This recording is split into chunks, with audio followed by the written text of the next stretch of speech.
verso 15 a 7:2. Essa é a divisão, texto no hebraico, e por assunto formado, diferenciado da divisão da nossa Bíblia normal.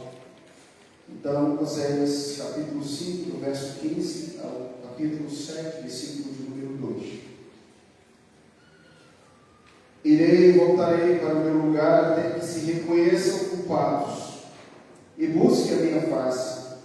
Estando eles angustiados, cedo me buscarão, dizendo: vinde, tornemos para o Senhor, porque Ele nos despedaçou e nos sarará, fez a ferida e ligará. Depois de 2 dias nos revigorará, e ao 3º dia nos levantará, e viveremos diante dele. Conheçamos e prossigamos reconhecer ao Senhor como a alva, a sua vida é certa, e Ele descerá sobre nós como chuva seródia, que rega a terra. Que farei, ó Efraim? Que te farei, ó Judá? Porque o vosso amor é como a nuvem da manhã, é como o orvalho da madrugada. O que se passa? Por isso os abati por meio dos profetas. Pela palavra da minha boca os matei, e os meus juízos sairão como a luz. Pois misericórdia quero, e não sacrifício. Conhecimento de Deus mais do que holocaustos. Mas eles transgrediram da aliança. Como Adão, eles se voltaram alegrosamente contra mim. Gileade é a cidade dos que praticam injustiça, manchada de sangue. Como hordas de salteadores que espreitam alguém, assim é a companhia dos sacerdotes, pois matam o caminho para Siquém, praticam abominações. Veja uma coisa horrenda na casa de Israel. Ali está a prostituição de Efraim. Israel está contaminado. Também tu, ó Judá, será ceifado. Quando me disponho a mudar a sorte do meu povo e a sarar Israel, se descobre a iniquidade de Efraim, como também a maldade de Samaria, porque praticam a falsidade, por dentro ladrões e por fora roubam a ordem dos salteadores. Não dizem no seu coração que eu me lembro de todas as suas maldades. Agora, pois, os seus próprios feitos me cercam, acham-se diante da minha face. Até aí, meus irmãos, semana que vem nos segue a partir das 10. Meu objetivo nessa noite é mostrar a importância de insistir em conhecer o Senhor. Deus está assim fortalecendo, Deus está apelando, Deus está reforçando em um relacionamento truncado, em um casamento que não deu certo, em um relacionamento de adultério, de prostituições. Deus está dizendo: vale a pena continuar insistindo com esse povo. A pergunta que não pode calar nesse contexto que foi feito: qual o ministério dado por Deus a todos os eleitos? Deus te deu o ministério, independentemente do seu dom, do seu talento, daquilo que Deus quer te usar na sua casa. Deus te deu o ministério. Ele deu esse ministério para todos nós. Se você não tem desenvolvido esse ministério, ou pensado nesse ministério, eu quero lembrar que é o ministério da reconciliação. Esse ministério foi dado para todos, independentemente do seu dom e do seu talento. Deus nos deu o ministério da reconciliação. E é essa insistência que o próprio Deus faz com Israel, com Judá, com Efraim, com Samaria, com as cidades, nada mais é do que um reforço para nós no século XXI, que é o ministério da reconciliação. Você até pode no seu coração não desejar manter relacionamento com alguém que te feriu, que te matou, que te amarrou, que te dominou, mas você tem em relação a essa pessoa um ministério, dizer para essa pessoa: reconcilie hoje com Deus, reconcilie agora com o Senhor, volte para o Senhor e tenha a vida eterna, volte para o Senhor e tenha do Senhor um amor que antes da fundação do mundo foi demonstrado por você. O ministério de reconciliação são para aqueles desviados. O ministério de reconciliação são para aqueles que não sabem o que é o caminho do Senhor. O ministério de reconciliação são para os irmãos em Cristo Jesus. De fato, Deus insiste nesse ministério e nós precisamos ter ciência de que esse ministério foi nos doado por Deus. Independentemente do seu dom e do seu talento, você ganhou de Deus o ministério da reconciliação. Irmãos queridos, quando eu olho para esse texto, uma parábola que foi anunciada e pregada aqui na igreja, quando expomos o livro de Lucas capítulo 15, do verso 11, do versículo 11 ao versículo 32, trata-se da parábola do filho pródigo. Essa é uma história linda. É uma história contada por Jesus a respeito de um pai que tinha 2 filhos. De um pai que ouve um filho dizendo: pai, eu quero a minha herança, eu quero ir embora, para mim o Senhor já morreu, eu não quero estar mais na sua fazenda, eu não quero mais estar debaixo da tua autoridade, eu vou embora. A ilustração dessa parábola é de um filho que, depois de desperdiçar toda a sua herança em uma vida de excessos, ele retorna para casa arrependido. Ao invés de encontrar um pai que vai puni-lo, que vai castigá-lo, aquele pai corre, abraça-o e celebra a sua volta com uma grande festa. Qual é a lição dessa parábola? A lição: Deus está sempre disposto a nos reconciliar consigo. Deus está sempre disposto a reconciliar o maior dos maiores pecadores, que não é o outro, mas que sou eu. Eu sou o maior pecador que existe. E Deus está disposto a me reconciliar, independentemente daquilo que eu tenha feito, desde que o corte, na minha linha do tempo, como ensinado hoje lá no Catecúmeno, o corte venha se dar pelo arrependimento. Você lembra do arrependimento eficaz? Quando você voltou-se para o Senhor com ânimo no seu coração, quando você voltou arrependido aos pés do Senhor, arrependimento eficaz, chamado eficaz, isso significa conversão, metanoia, mudança de mente, transformado, porque esse Deus insistiu contigo. Esse Deus te chamou de forma poderosa. E esse Deus celebrou contigo uma reconciliação imensurável, uma reconciliação impensável. É isso que trata esse texto. Se fôssemos celebrar o profeta Oséias, eu diria que o capítulo 6 de Oséias é um dos capítulos mais citados na Bíblia inteira. É um dos capítulos mais pregados pelos pastores e pregadores. Eu tenho certeza que você já ouviu mensagem do capítulo 6. Eu tenho certeza que você já cantou várias vezes: há um bálsamo em Gileade, há remédio em Gileade. Quantas e quantas e quantas vezes nós já cantamos isso? Já ouvimos pregadores pregando sobre esse texto. A cura, a restauração, a esperança, a transformação, a uma existência de um Deus que tudo sabe e que tudo vê, e que no contexto anterior, do capítulo 5, do versículo 1 ao versículo 14, vimos uma pergunta extraordinária tratando desse assunto, no contexto posterior, aonde qual o castigo que Deus iria impor sobre aqueles que estavam sendo liderados por falsos sacerdotes. Os irmãos passados saíram daqui pensando nesse assunto. A série segue, e nós vimos que no domingo passado o castigo que Deus vai impor é o seu juízo, é a sua condenação, porque Israel, o Espírito no meio de Israel, no meio da igreja, no coração do povo, é um espírito de prostituição, de adoração a outros deuses, de não adoração ao eu sou, o Deus Todo-Poderoso. No verso 1 e verso 4 nós vimos essa nota explicatória, do verso 5 ao verso 7, porque a soberba de Israel era aberta, eles Eles eram um povo soberbos, era um povo que precisava sair do salto, ser humilhado com Deus. E em terceiro lugar, o castigo que Deus iria impor sobre aqueles que eram liderados era porque não haveria alguém que pudesse livrá-los. Porque não haverá os que o livrem. Do verso 8 ao verso 4. Isso foi passado.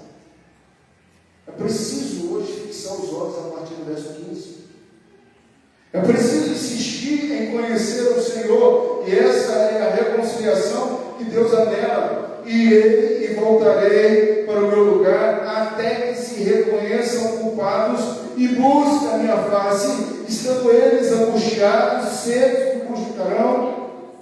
E segue todo o contexto até o 7, verso 2, onde podemos perceber que chegamos agora a um ponto elevado, a um clímax do profeta Oséias, onde podemos entender que essa profecia nada mais é do que uma insistência de um Deus que ama seu povo.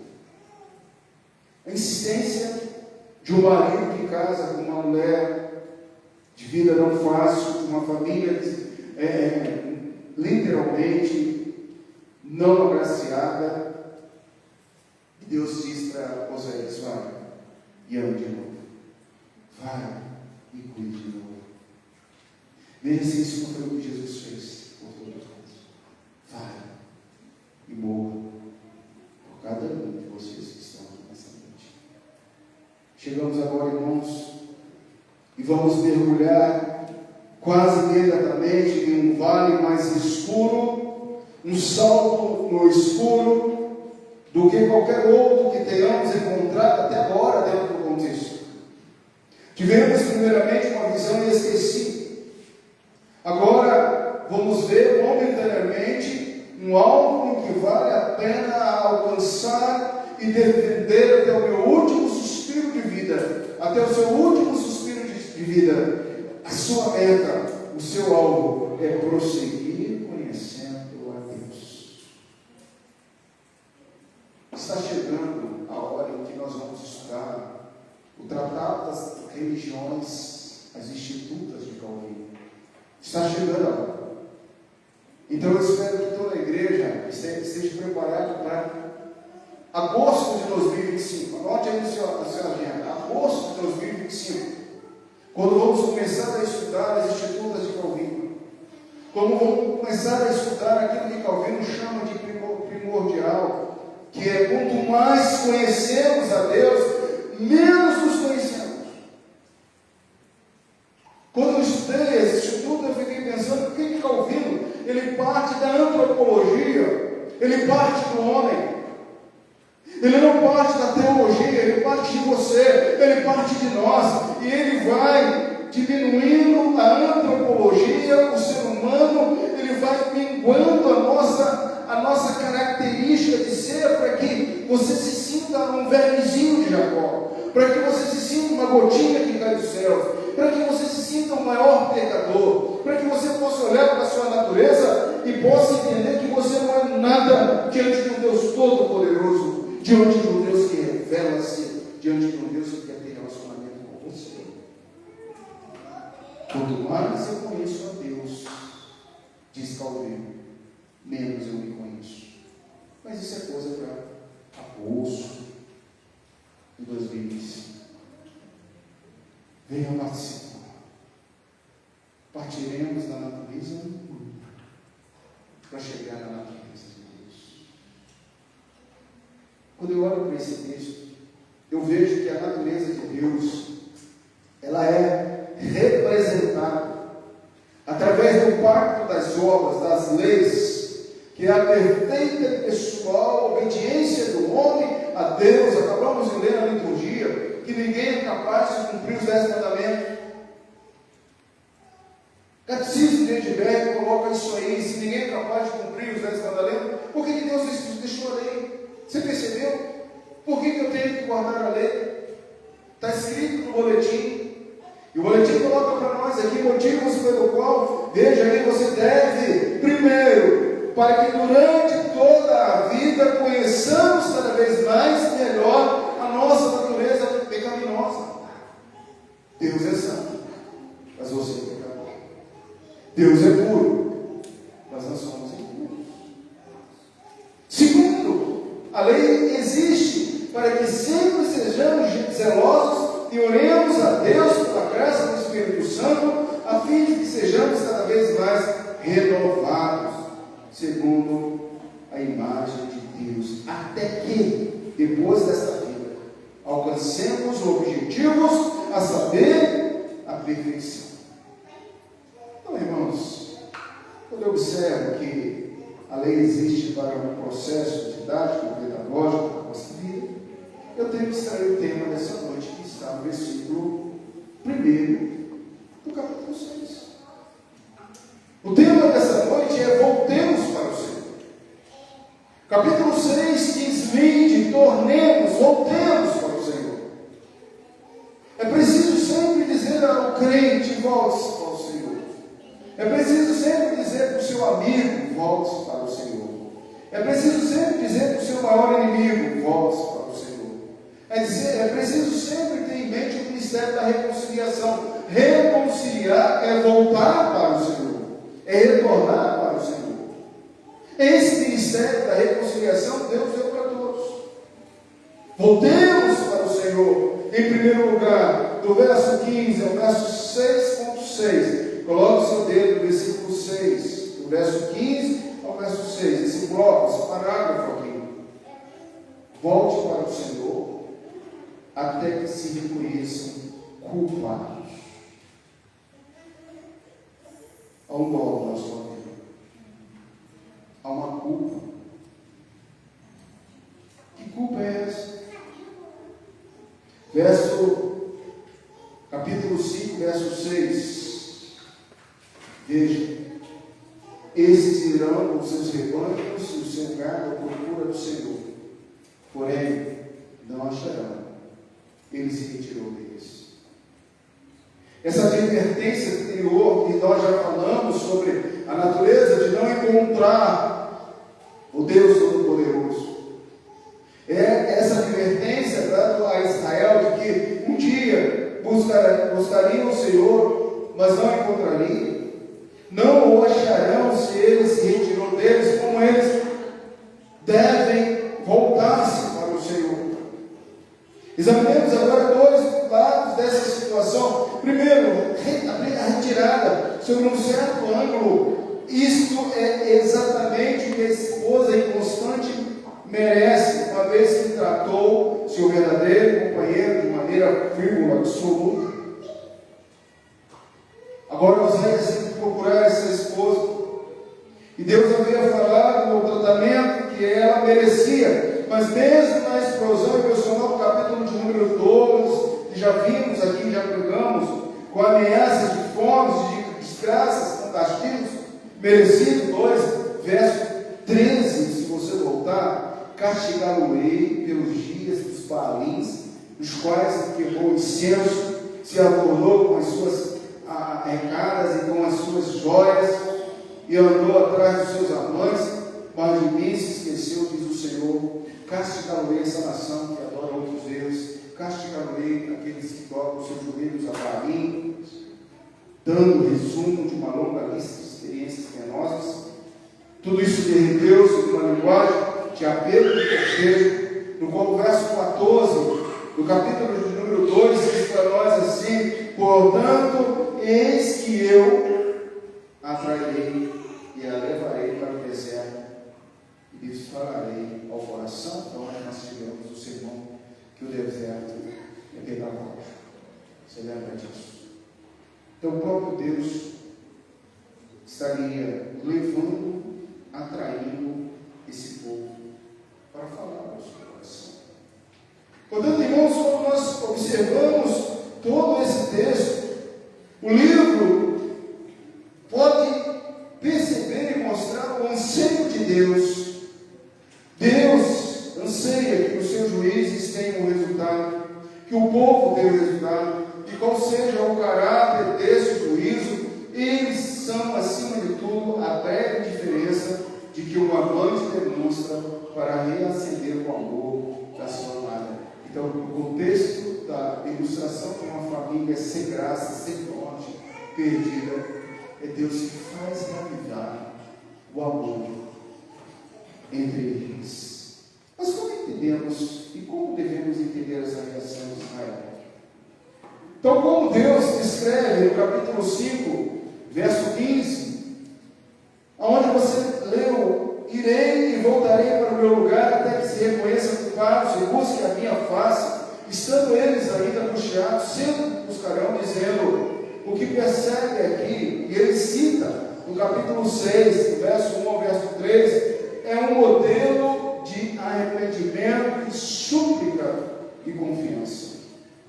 No verso 1, 20, eu suplico, vinde, volte para o Senhor, porque Ele nos despedaçou e nos sarará, Ele fez a ferida e nos ligará. Você precisa voltar-se para o Senhor com sua vida e prostrar-se diante dEle em adoração, porque tudo vem dEle, tudo provém dEle e tudo é para Ele. Vinde. O texto chega no versículo 3, fazendo um apelo veemente: conheçamos e prossigamos em conhecer ao Senhor.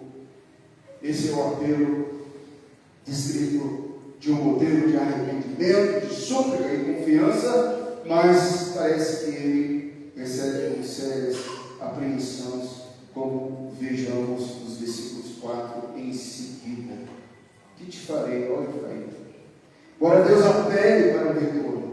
Ao mesmo tempo, Deus olha para o povo e diz: o que eu farei a esse povo? Que te farei ajudar? Porque o vosso amor é como a nuvem da manhã, é como o orvalho da madrugada, que cedo passa. Não há estabilidade nesse relacionamento. É um relacionamento superficial. Irmãos, quantos e quantos crentes têm um relacionamento superficial com Deus?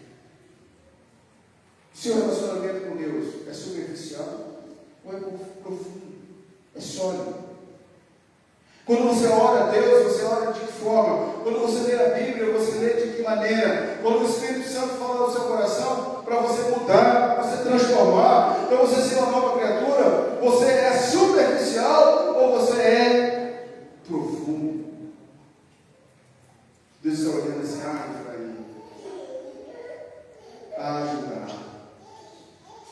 A igreja do século XXI, a igreja presbiteriana do Brasil, crentes superficiais, fracos, sem relacionamento profundo com Deus. Podemos encarar pelo menos os aspectos dentro desse bloco do verso 15 ao 3, com uma conversão profunda de que ele está cultivando e vai por fim despertar uma mudança completa do coração, a qual fará o capítulo final do livro resplandecer. Aguarde cenas dos próximos capítulos. No final do livro de Oséias, nosso coração vai resplandecer, vai florescer. Nos versos seguintes, no versículo 4 e seguinte, então ele se volta para o triste aspecto de que Israel tem atualmente sido incapaz, como qualquer um que se despertasse de um problema sério, e esse problema está sem condição de falar, ou mesmo de pensar em respeito a Deus. Quem é você e quem é Deus? Deus é alguém que quer ter relacionamento com você, e você muitas vezes é superficial com Deus. A religião, para ela, não é conhecimento simplesmente de Deus, porque outras religiões ligam o homem. Dizer que os muçulmanos não estão ligados ao Maomé é uma ficção, é ser muito ingênuo. Dizer que o budismo não leva a Deus é ser muito ingênuo. Dizer que o cristianismo não leva a Deus é ser mais ingênuo ainda. Mas o fato não é o religai, o fato não é a religião, porque, como dito, todas as religiões conduzem a Deus. É fato, a um Deus sim, mas o problema aqui não é, meus irmãos, conhecer Deus. O problema muito menos não é prosseguir conhecer Deus, ou seja,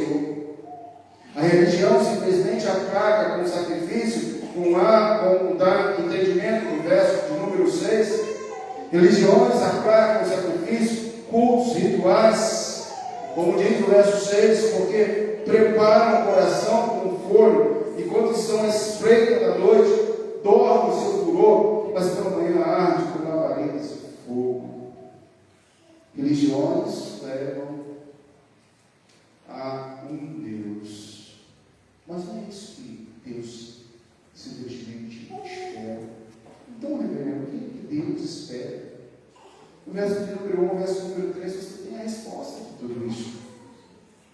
Deus primeiro espera do povo não ser superficial. Deus espera um relacionamento vital, um relacionamento real. Faz-nos lembrar de Catarina a Grande, como diz a história. A Catarina Grande disse que o bom Deus perdoará. Esse é o seu ofício. Ela afirmava isso, que qualquer coisa Deus perdoará. Esse é o ofício de Deus. E até mesmo, irmãos, às vezes, como bons presbiterianos, achamos que essa é a função de Deus, perdoar o eleito, passar tantos crentes na vida do eleito. Eu digo para você, não é esse o ofício de Deus. Porque se essas são as palavras de Israel, elas fazem um pouco caso do estado desesperador de uma nação já fadada à destruição, ou um crente que acha, que julga dessa forma, fadado à morte. Mas o que nós podemos contemplar nesses versos é que não é simplesmente a Deus, mas é pelo relacionamento profundo com esse Deus. O que nos traz à mente algumas coisas importantes. O que nos faz pensar no que começa no verso 15 como algo que brotou da profunda aflição, e de que, segundo a palavra, buscar o verso no hebraico tem uma urgência especial. O meu relacionamento com o verdadeiro Deus me faz buscá-lo. Irei e voltarei para o meu lugar até que se reconheça que paz e busque. Essa palavra buscar aqui no hebraico significa buscar ansiosamente. Ter um relacionamento ansiosamente comigo. É isso que Deus espera. Ele não espera só que você conheça a Ele, porque até Satanás conhece Deus. Ele sabe de Deus. Ele quer que você tenha um relacionamento que o busque ansiosamente. Davi, uma passagem semelhante no livro dos Salmos, revela essa sinceridade que pode ser fake na vida de alguns. Salmo 78, 34, 36 e 37 diz: quando os fazia correr, então os buscaram, arrependidos e procuravam a Deus. Parece que esse é o mecanismo da comunidade de Israel. Parece que esse é o mecanismo do crente superficial. Está passando por ansiedade, está passando por dificuldades, está passando por tribulações, está passando por crise. Você busca Deus, mas não é uma busca profunda e real, mas é uma busca só para que essa dor possa sair do seu coração, ou para que a sua sorte possa ser cuidada.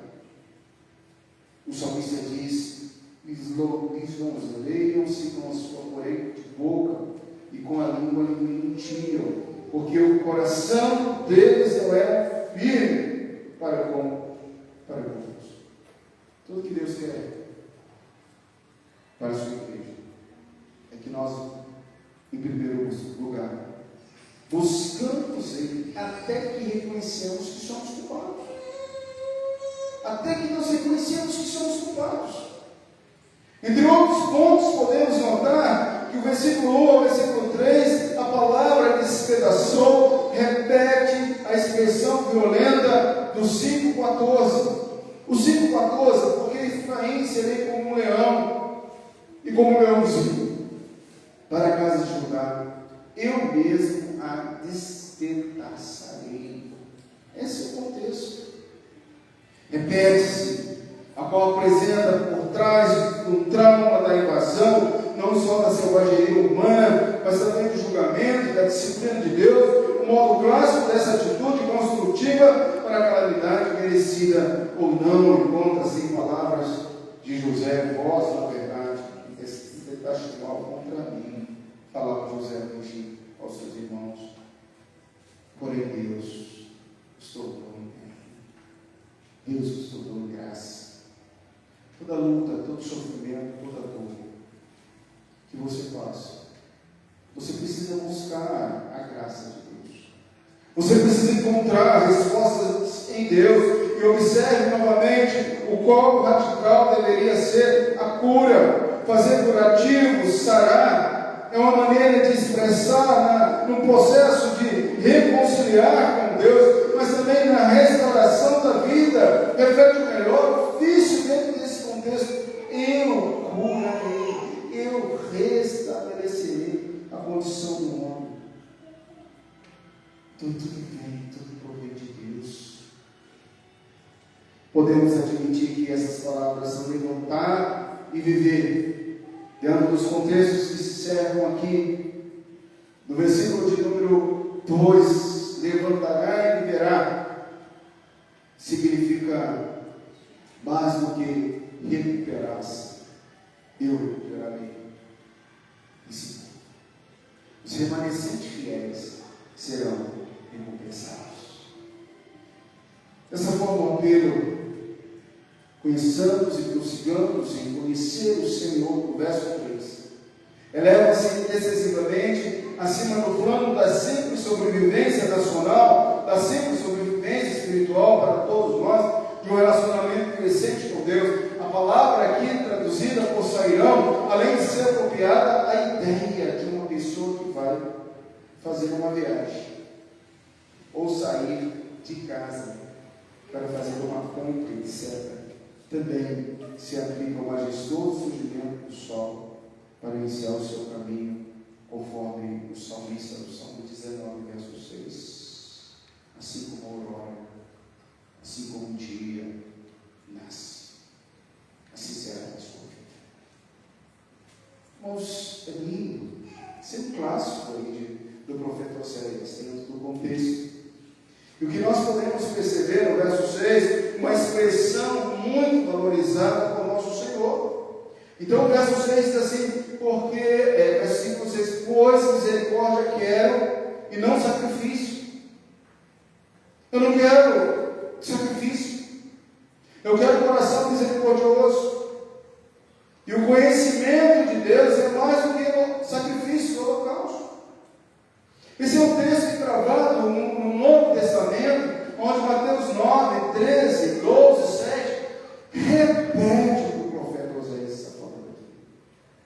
Tal como os dois grandes mandamentos que ele adotou, ou princípios reguladores da lei: amar a Deus sobre todas as coisas e o próximo como a ti mesmo. Este verso revela com precisão o teu, o meu, o nosso relacionamento com Deus, em que ofereçamos apoio ao nosso próximo e ao relacionamento filial com Deus, no cerne da verdadeira religião.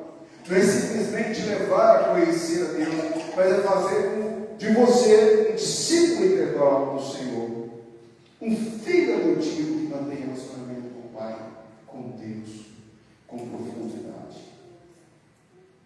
Amados, esse é um tema presente em todos os grandes contemporâneos de Oséias, em todos os profetas, e que provoca alguns dos seus pronunciamentos mais vigorosos, como por exemplo Isaías 1, 12 a 17, Amós 5, 21 a 24, Miqueias 6, 6 e 8, para análise e reflexão daquilo que é conhecer com precisão a Deus, relacionar-se com Deus.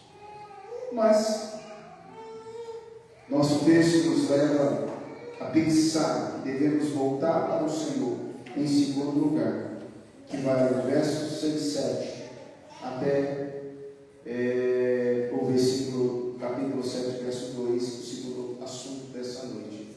Voltemos para o Senhor até que se reconheçam a transgressão da aliança. Se em primeiro lugar Você deve voltar para reconhecer que é culpado. Em segundo lugar, você deve voltar para reconhecer a transgressão da aliança. E hoje falar para a igreja do século XXI é colocar que nós transgredimos, que nós pecamos contra a lei, o objetivo que eu fui dito aqui nessa noite, na liturgia, pecamos contra a graça, favor imerecido, e pecamos contra a nova aliança, falar também que hoje não sei. A igreja precisa reconhecer isso. O que percebe se recusa para com Deus. Apesar de todo o esforço de Oséias por realçar o casamento arruinado com Israel, o persistente amor de Deus, a sua profecia é sempre bem prática, pronta a denunciar o custo social nada romântico das aventuras conjugais de Israel. Israel não tem casamento, relacionamento com Deus. Verso 7. Aqui você tem um trágico e miserável, se entrelaça espiritualmente, como ocorre com a tragédia dos votos conjugais quebrados em Israel. Aqui você pode ver a expressão, pois matam no caminho de Siquém, os sacerdotes, 6:9, pode ser uma maneira enfática de afirmar que os peregrinos ficaram fascinados com os santuários paganizados, indo para a sua destruição espiritual. Como lemos lá no 4:15. Isso significa aqui entender como o pastor H.W. Wolff sugeriu que talvez longe de estar paganizado fosse demasiadamente ortodoxa para o gosto dos seus rivais, de modo que os peregrinos arriscavam suas vidas simplesmente não sabendo que aquilo ali era o suficiente para matá-los e distanciá-los dos caminhos do Senhor. Reverendo, tem um exemplo mais claro a respeito disso. Como é que isso acontece hoje em dia, irmãos? O mundo atrai, o mundo seduz, e o mundo tira muita gente da igreja. Estamos terminando o ano 2025. Quantos estão caminhando longe do Senhor Jesus? Você conhece alguém que foi seduzido pelos prazeres do mundo? Que foram seduzidos pelo pecado?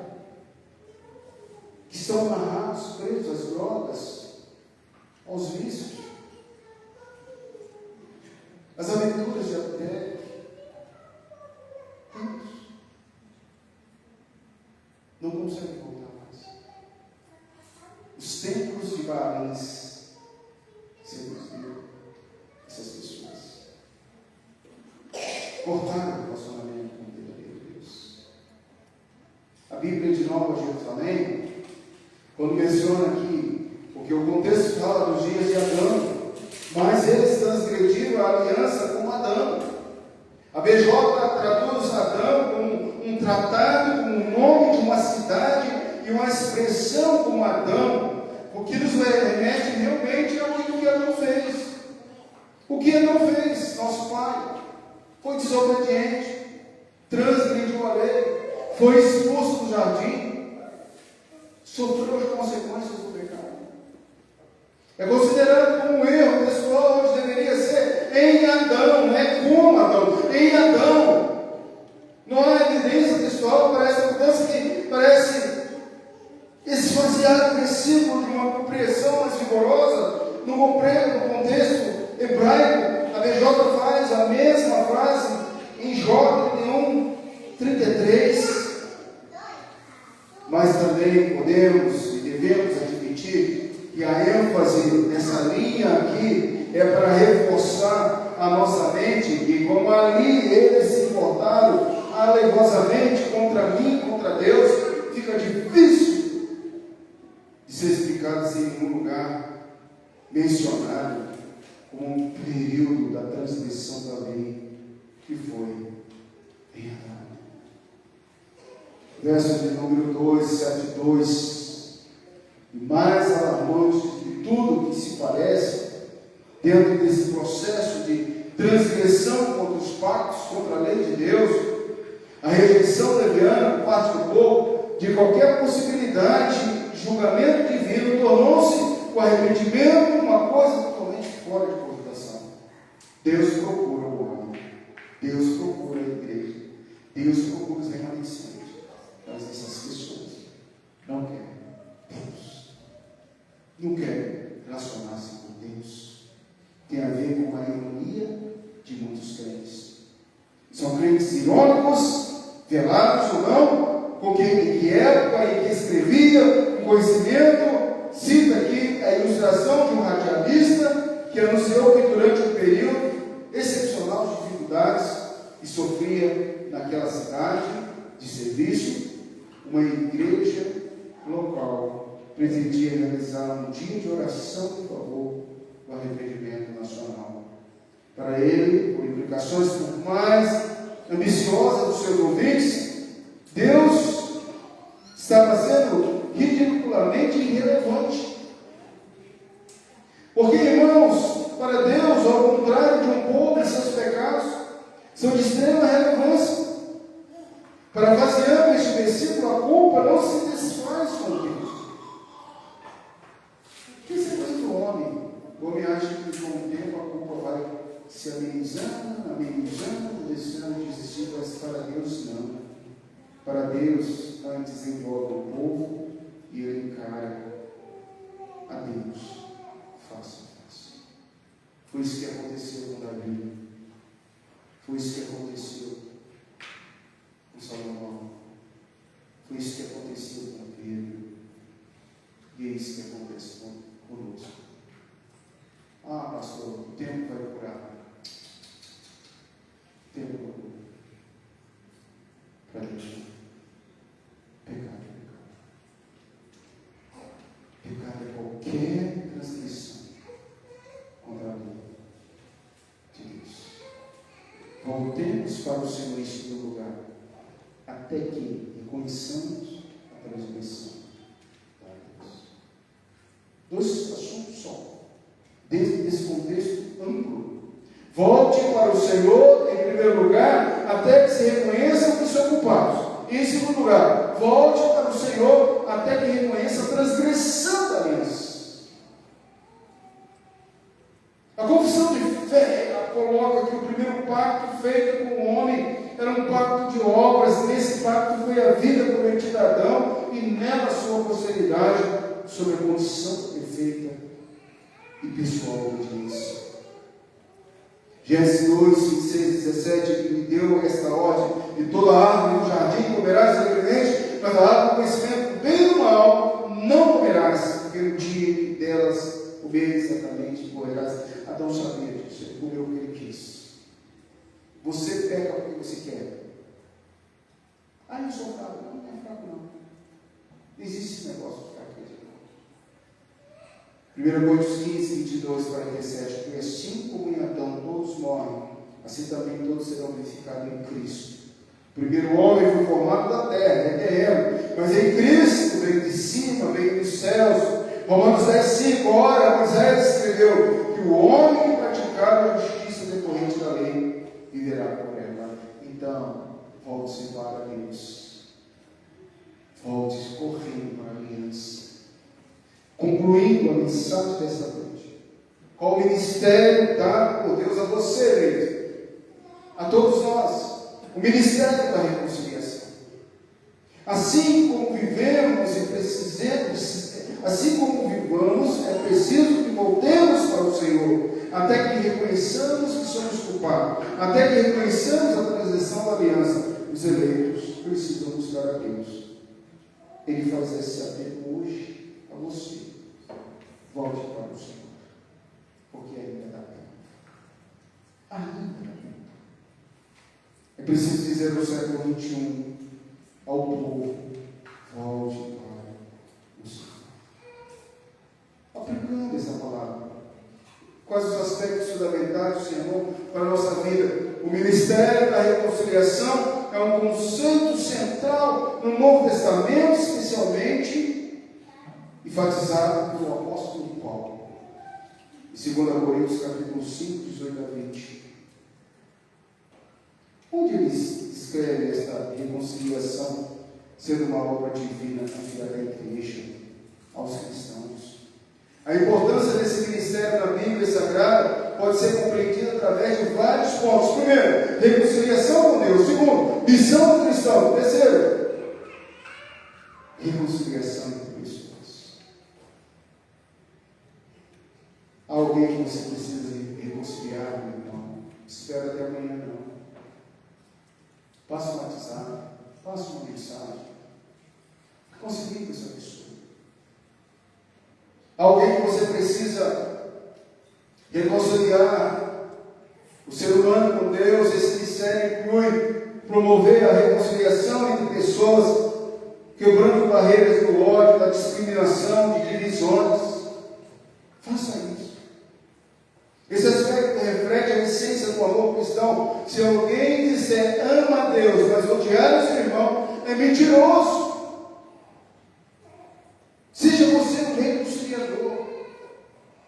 Eu preciso levar para a minha semana a mensagem de Oséias 6,6. Esse versículo reflete um dos temas centrais.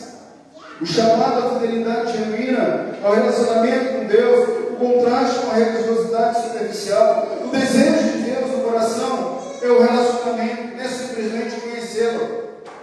Quando você chegar diante de Jesus, Ele vai te perguntar no grande julgamento: você conheceu meu Pai? E aí você vai dizer: sim, conheci através da palavra. E como foi o seu relacionamento com meu Pai? Como está sendo o teu relacionamento com Deus? É isso que eu quero que você saia daqui pensando nesse contexto grande aqui que a gente leu. Deus, através de Oséias, deixa claro que Ele valoriza a misericórdia e o conhecimento de Deus acima dos rituais religiosos. Não basta ser crente, não basta ser cristão, tem que relacionar ansiosamente com Deus. E sair daqui agora, meu irmão, chegar na sua casa e relacionar com Deus. Deus, obrigado que eu posso relacionar contigo. Eu não estou sozinho. A minha vida está nas suas mãos. Sabe de uma coisa, irmãos? Relacionar-se com o Senhor é valorizar a misericórdia. É crítica à hipocrisia religiosa. O contexto de Oséias mostra que o povo de Israel tinha abandonado a verdadeira adoração.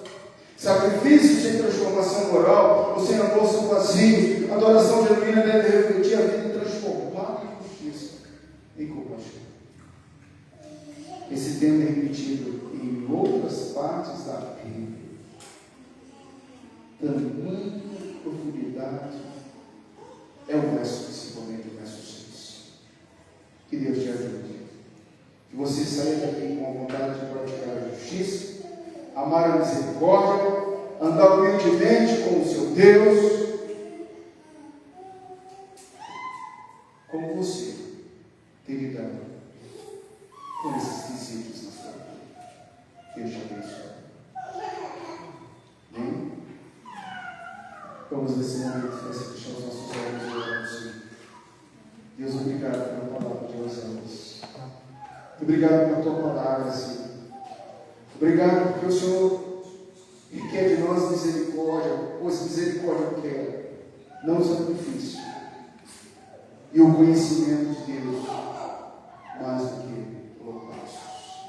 Que a nossa fé, a nossa religião, seja verdadeira religião que nos conecta com lateralidade, profundidade, com relacionamento.